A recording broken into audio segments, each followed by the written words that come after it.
It's a wonderful time.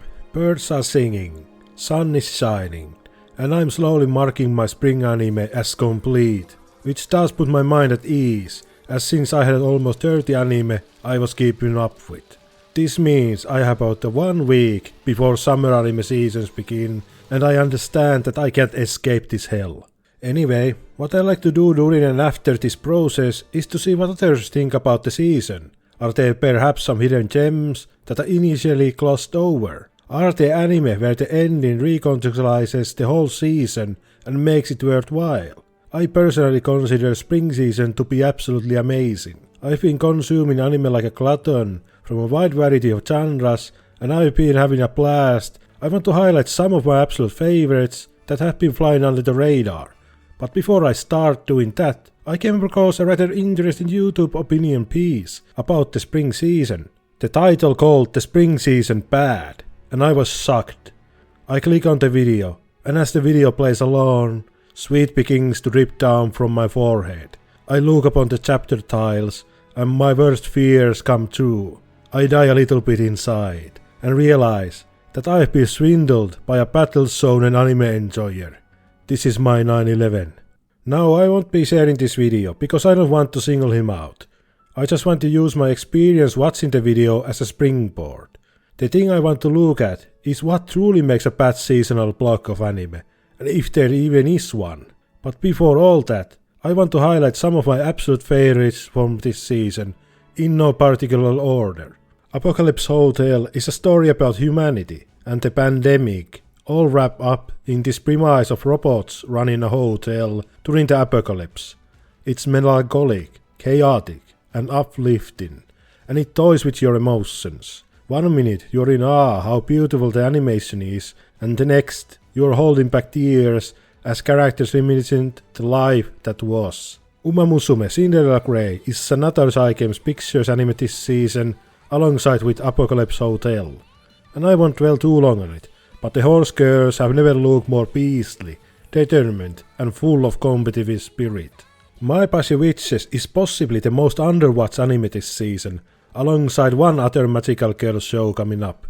Don't let these cute outward appearances and the idol segments fool you. My Passy Witches deals with heavy topics that are contemporary for teenage girls: body positivity, unwanted sexual messages, girls forced to grow up early, and the toxicity of social media, just to name a few.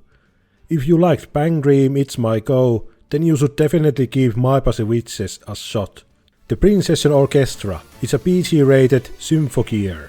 That's it, in a nutshell. They share the same original creator, and if you've been missing symphogear, then this is it. The fights are nicely animated, and if you're wondering where all the frames from the beginning after end went, then this Monster of the Week Magical Girl show stole them for their transformation sequence and the fight scenes. Princess Orchestra is also not licensed anywhere, so that's why you probably haven't heard about it. Can a boy-girl friendship survive? No, it can't. Please laugh. At the beginning, this was my hate watch of the season, but as the episodes kept rolling in, I found myself enjoying this a lot. I was so ready to drop it after 3 episodes, but I'm glad I kept going because oh boy, Himari was insufferable, but she won me over, and I was standing her toxic activities by the end. Summer Pockets is another key visual novel adaptation, and it has been an emotional ride. Hairi is a very competent main character, and he bounces off really well with our girls. This does continue to summer season, so you still have some time to catch up. Rock is a lady's modesty, is rock as fuck. This stands out from your girls band anime as our characters are unhinged and they use rock to vent out their frustrations. Once Upon Witch's Death is another witch show this season, and it's no slouch, and can stand on its 2 legs. Meg Raspberry is one of the most entertaining characters this season, and her gremlin behavior is joy to watch. This is juxtaposed with a really grim premise, as if Meg fails in her quest, she will meet an early grave. As a side note, all the witch anime this season have been bangers. Shoshumin Season 2 picks up straight after events of Season 1, and the stakes keeps rising with each new mystery. Our leads are not ordinary, but by God are they entertaining to watch. The cinematography is also excellent, and you could spend hours analyzing our characters and their mental state without needing any dialogue. Gundam G Gax is a new Gundam, It has big robots and child pilots committing just a few atrocities. G-Gax takes a place in alternate reality where Sean was victorious and you can jump in without needing to watch any of the Universal Century Timeline anime. But obviously you will miss a lot of these callbacks and some space magic mumbo jumbo, as it will be alien to you, and frankly to many that were already familiar with Universal Century because G-Gax was just a bit messy. The spring season was a feast for us, the slice of life anime fans, as we got not 1, not 2, but 5 excellent anime. Mono was your big ticket slice of life anime coming in this season, and by God did it deliver. From the creator of Eurocamp and a brand new studio filled with XPA work staff, and Mono is filled with just good vibes, as we follow a lovable cast of characters. Mono also has one of the best animation this entire season, and possibly all year, and low-key, slice-of-life anime tend to have absolutely gorgeous animation each season that flew under the radar. Hippie Messi is my anime of the season. From the creator of Non Biori comes another comfy and funny slice-of-life anime about university students setting up a club for lazing around, studying food, and much like Non Biori, the character interactions are absolutely top-notch. Satsuchapi is a story about mangaka traveling around Japan trying to find inspiration and better her craft. It's possibly the most blatant Japanese travel advertised anime I've seen in a while, and the animation is nothing special, but the characters are relatable enough and their interactions carry the show. Catch Me at the Ballpark is not about baseball, but at the same time it's all about baseball, as we focus on the colorful cast of characters that you might see at your local ballpark. The players, the beer, the vendors, the wood vendors, the beer, the regulars and newcomers, and of course, the beer. It even managed to fit a couple of emotional moments right at the end. A ninja and an assassin under one roof is an anime that at first feels all cutesy, but the dark comedy and the morbid scenarios that our characters find themselves in really throw a curveball at the viewer. Don't get attached to these ninjas, and some of them have less screen time than this summary. This wasn't everything, since I left some big ones out, so here is a full list of what I watched this season and what I missed. Please indulge yourself.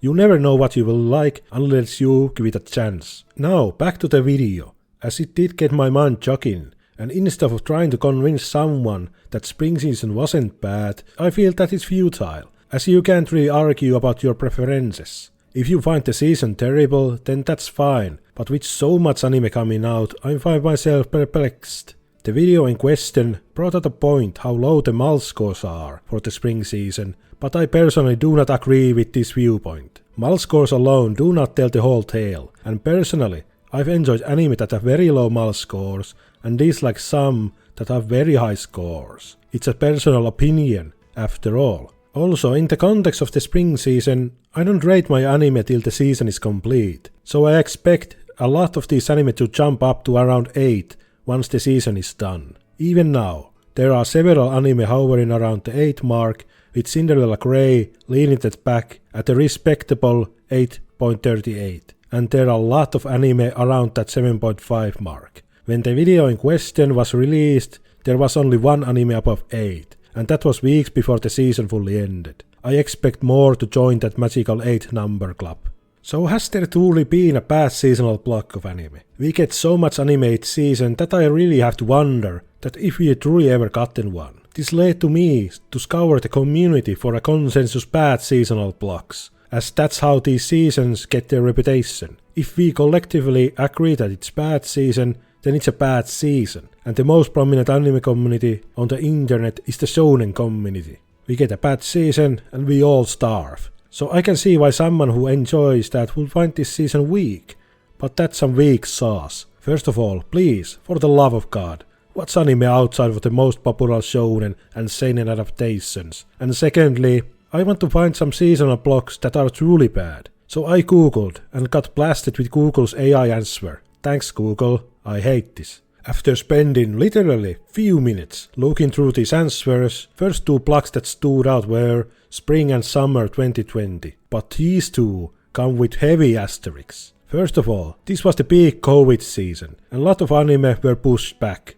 because of, the pandemic. So I will give these seasons a slack, and second of all, there is some good anime in here. Spring had third season of Kingdom, Kaguya-sama, Idol is 7, Ascendancy of Bookworm Season 2, Bakarina, Houkaku Teipo Nishi, Tower of God, and much, much more. This ain't a bad season, and the summer 2020 did have quite fewer anime compared to what we get now, but still, ReZero second season, Great Pretender, Sword Art Online, Rent-a-Girlfriend. No season is bad when Rent-a-Girlfriend is airing. Other anime seasonal blocks that float around were Fall 2019, Spring 2017, Winter 2013, Summer 2021, and after looking through these lists, I've come to the conclusion that there is not a bad seasonal block of anime unless there's a little pandemic going on, or we go as far back when there were under 10 new anime airing. At this point, I realized that I'm fighting ghosts. This all comes down to personal preferences anyway, and maybe the bad anime seasonal blocks are an imagination in our heads. I don't know how to combat that, other than the usual advice to you. If you've been burnt out and can't find anything new to watch, try new things. Take a gamble on that genre you don't usually vibe with. Inside of you there are two wolves, and both of them could use idols and magical girls in their diet. Also, take another gamble sometimes. If you hear an anime is terrible, then go against the grain and try it for yourself, instead of taking someone's word as gospel. You might be that 10th person who absolutely loves it. Anyway, after this bad video, next up is badminton. Hehe. Look forward to that. どうして